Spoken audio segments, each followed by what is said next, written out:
There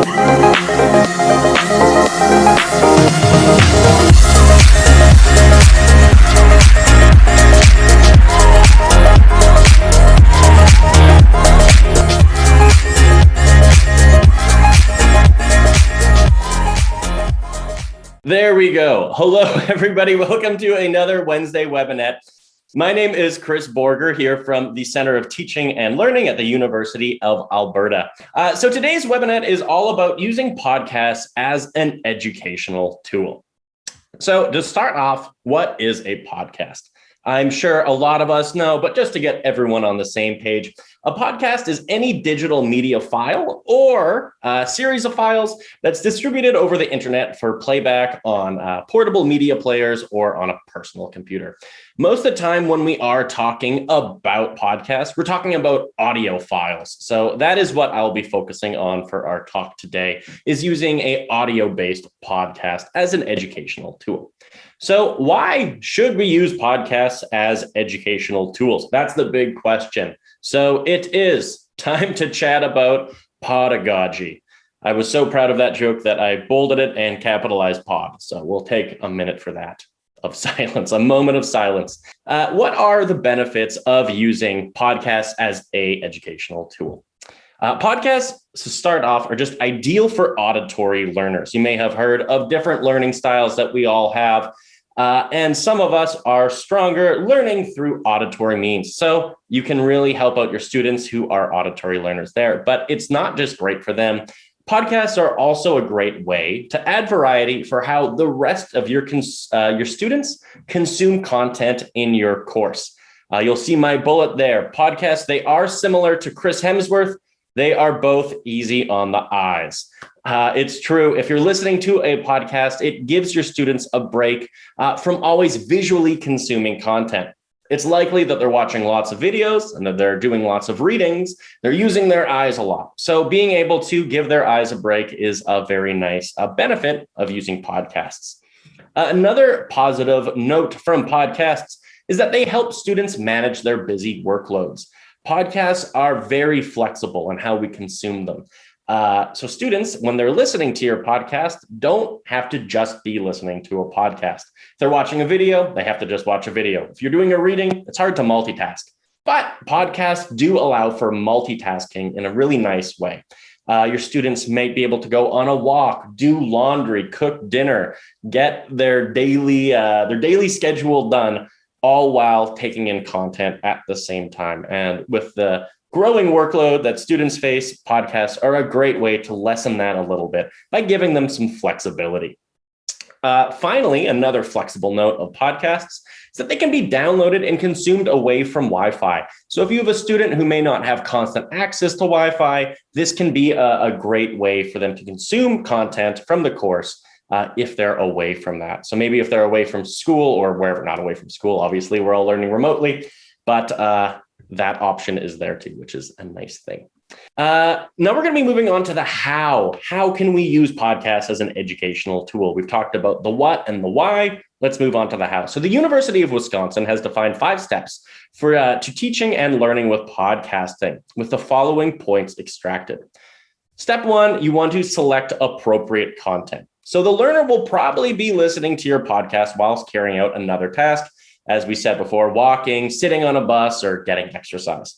Therefore, avoid really dense or complex material, which is maybe better covered in a lecture. Don't just record a lecture as well, unless you have a strong reason for doing so. Only provide a limited amount of material with each podcast. When we're selecting your content, we don't want to cover a huge 2-hour lecture and cram it into a podcast. Like we recommend, if you're making video lectures, try to keep them a little bit more shorter and more succinct and focused on a topic. If you like, you can do a series of podcasts if you have a little bit heavier of content to cover. So maybe make 4 or 5 episodes that cover a bigger topic. So that's our first step. Our second step is you want to determine your instructional goal. Now, there's a lot of different educational goals for which podcasts can be useful, and the particular goal that you choose will define how you choose your podcast content, how you design your podcast, and then how you incorporate it into your course. So what is the purpose of your goal? Are you looking for revision? Are you looking to show students new information? Depending if they've seen this information or not, or learned this information or not, will really affect your following steps as you make a podcast. The third step is to design your content. So I really recommend that you listen to other podcasts and then determine what's the best way for you. Do you want a monologue? Do you want to be doing it in the form of an interview? Do you want a dialogue with a guest speaker? Do you want to present a problem or a challenge or a case story or a personal experience? Whatever you choose, remember to try to keep it focused and not too long. A couple podcasts I recommend that I really find are great educational podcasts are Stuff You Should Know, Stuff You Missed in History Class, and also Dan Carlin's Hardcore History. Two of them, the first two, have two different hosts who are talking back and forth in free-form conversation to talk about a topic in which they've done research. And it makes a very digestible, nice way to learn something, which is great. And that third one there, Hardcore History, that I really enjoy. Hardcore History, it doesn't have a dialogue. It's just one guy, Dan Carlin, monologuing. But he uses a lot of great stories and uses really good narratives to teach his content. So that's another one. I'll provide some links to those after if anyone is interested. Our fourth step is to produce your podcast. So you're actually recording your podcast.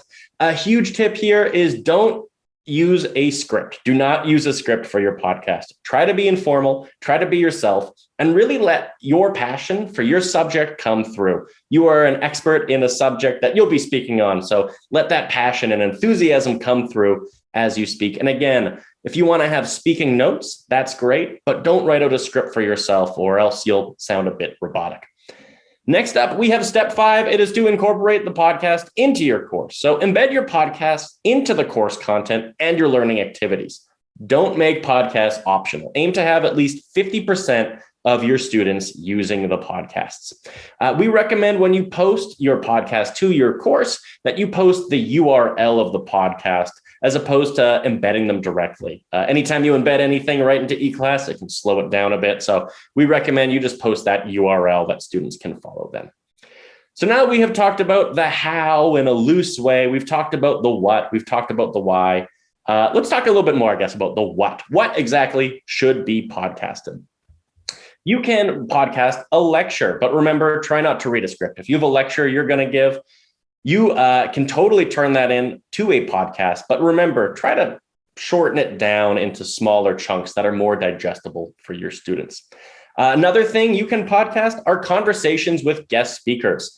It's shown that dialogue is more engaging than narration for podcast listeners. So if you have a guest speaker, someone you can bring in and you can have a conversation about some content matter you want to cover in your course, that can be a really nice way to make it a little bit more digestible. Third thing that you can podcast are stories. So having a narrative or a story really solidifies information for your listeners and your students. So that can be a case study or a personal experience. Anything that can really solidify that information can be really helpful for your students. This can be a little bit easier for some courses than others. If you're teaching classics or a history class, obviously adding a narrative or a story can be a little bit easier than, say, an engineering course, but still find those personal stories, find those examples to help out your students. Because podcasting, it's such a great medium for storytelling, and storytelling is such a great way to teach. So that's a great thing to do. Next, we have student-made podcasts is the last thing that could be podcasted. Again, turn it on your students. You can get them to make podcasts to demonstrate their learning as well. We're now going to move on to a little bit more into the how. So how can we actually make a podcast? You're going to have some required equipment in order to make this podcast, but don't be afraid. It is way easier than it used to be. Making a podcast is so accessible now. It's very easy compared to how it used to be. You don't need a recording studio. You don't need a big sound booth. You can really do it from home quite easily. So first, you'll need a microphone to record yourself and your guest if you're having a guest. Smartphones all have really solid microphones in them. For the most part, any iPhone that's come out in the last 5 or so years has a pretty good microphone. I recorded a series of podcasts this summer using only 2 different iPhones with a guest.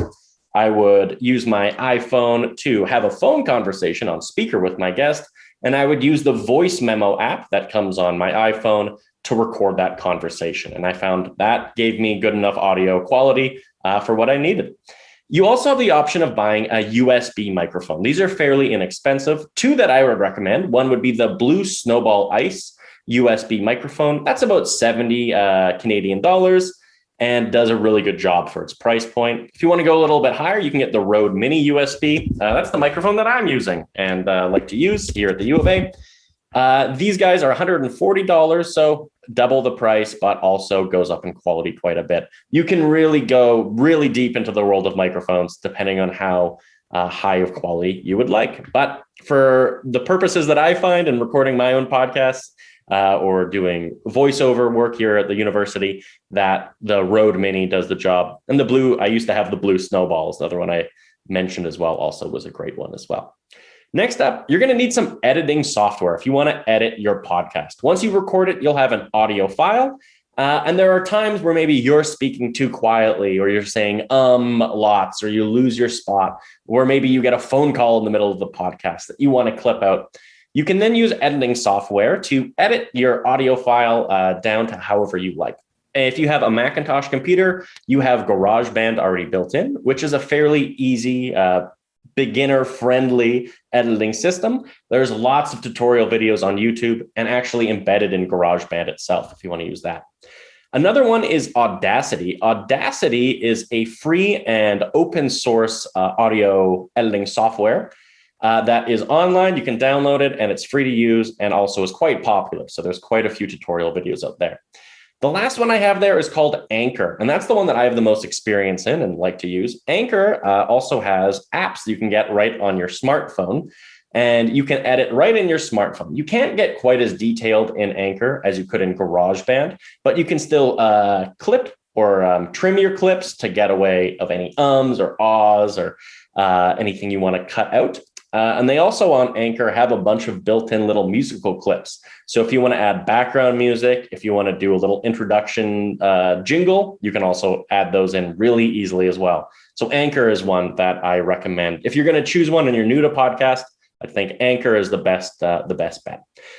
Finally, you're going to have a hosting platform. So now that you've edited your podcast, you have everything that you need. You now need to have it hosted on a website.